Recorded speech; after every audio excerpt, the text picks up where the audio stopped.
Sveiki ir šiandien bus trumpa pamokėlė apie kietojo disko skaldymą. Taigi fizinį kietąjį diską galima suskaldyti į kelius skirstinius. Tai galima padaryti naudojantis Windows toolsais arba specialiomis programomis. Kam reikia skaldyti diską? Dažniausia mes jį skaldome todėl, kad norime atskirti savo programas ir Windows sisteminius failus nuo visų kitų savo failų, muzikos, filmų ir panašiai. Tarkime, aš turiu C diską, kuriame yra Windows ir programos, ir turiu keletą kitų diskų, kuriuose yra saugomi mano failai. Ir pavyzdžiui, šie du diskai, HDD1, yra vienas fizinis 80 GB diskas, suskaldytas į dvi particijas. Ir kompiuteris šiuos du diskus matys kaip du atskirus skirstinius, nors tai ir yra vienas fizinis diskas. Taigi, norint skaldyti diską, galime tai daryti Windows Tools pagalba. Spaudžiame Windows klavišą ir R. Atsidariusime langį rašome disk mgmt.msc, spaudžiame OK. Palaukiame, kol užsikraus visa diskų informacija. Štai čia matome visas particijas, o čia yra fiziniai diskai. Taigi vienas diskas, antras diskas, trečias, ketvirtas ir penktas. Taip, šiuo metu aš turiu 5 kietosius diskus paimtus prie mano kompiuterio. Ir pabandykime šiek tiek pažaisti su pirmuoju disku. Kaip matome, tai 80 GB kietasis diskas su dviem particijom. Galime sudaryti jį čia. Štai matome, tas pats diskas, dvi particijos, viena particija yra 6 GB, kita kas liko. Jeigu mes, tarkime, dabar norime iš šios particijos padaryti dar vieną particiją, mums reikia susirasti šį diską, particiją 2, spaudžiame dešinį ant šios particijos ir pasirenkame Shrink Volume. Mums reikia sumažinti šios particijos dydį, kad atlaisvintumėme šiek tiek vietos naujai particijai. Įvedame, kiek norime laisvos vietos, tarkime 20 GB, 20 000 ir spaudžiame Shrink. Ir štai matome, atsirado nauja particija, 20 GB. Jeigu pažiūrėsime My Computerį, ši particija sumažėjo iki 50 GB, buvo apie 80, tai yra buvo apie 70, ir dabar iš šios unallocated vietos galime susikurti naują particiją. Taigi spaudžiame dešinį, New Simple Volume, ir dabar tiesiog next.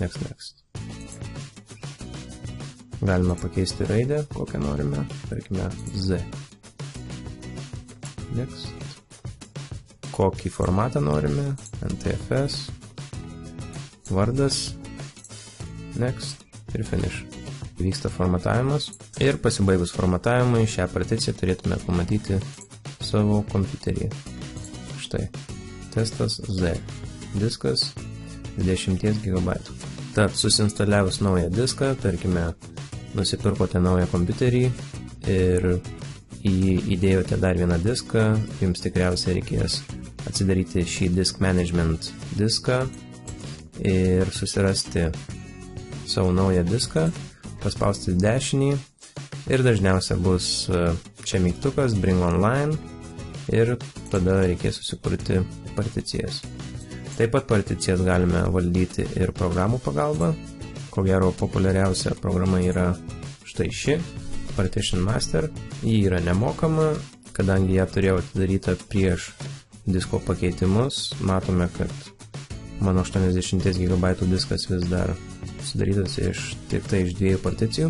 Spaudžiame refresh. Ir štai matome, diskas yra 3 particijos. Dabar pabandykime su šia programa sujungti particijas. Taigi visus duomenis iš Z particijos reiktų persikelti į kitą diską arba bent jau į šį F particiją. Ir šią particiją mums reikės ištrinti, kad atsirastų laisva vieta. Spaudžiame dešinį ant šios particijos ir Delete Partition. OK. Matome, taip pat atsirado, kaip ir anksčiau, Unallocated vieta.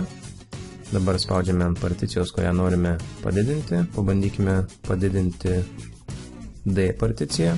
Perstumėme šitą F particiją iki galo, kad vieta atsirastų nepanaudota šalia D particijos. Ir dabar spaudžiame dešinę D particijos, resize, move. Mums tai reikia pastumti štai šį burbuliuką iki pat galo. Ir OK. Ir tada, kai visi pakeitimai užbaigti, spaudžiame apply ir yes. Duomenys stumdant particijas dažniausiai yra išsaugomi, bet siūlyčiau pasidaryti atsarginę duomenų kopiją dėl viso pikto. Jeigu, tarkime, dingtų elektra ar kas nors atsitiktų su kietuoju disku, keičiant jo dydį.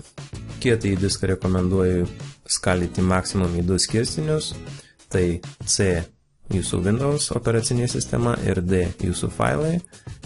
Likusių kietųjų diskų skaldyti praktiškai nereikia, nes nėra tikslo. Juose šiaip ar taip laikysite savo duomenis, nuotraukas ir panašiai, tad nėra jokio tikslo, nebent norite, tarkime, vienu kompiuteriu naudojasi keli žmonės ir norite savo šeimos nariui sukurti atskirą particiją, tada galite suskaldyti kietąjį diską į keletą skirstinių.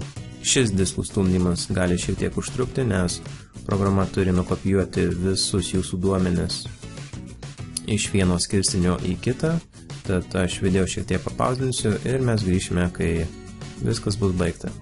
Ir štai galų gale matome, kad operacija pasibaigė sėkmingai. Spaudžiame OK. Štai mūsų dvi particijos. Viena 25 GB, kita 50. Ta patį matome mano kompiuteryje. Šiam kartui tiek. Nepamirškite palikti savo klausimų komentaruose ir paspausti like. Iki.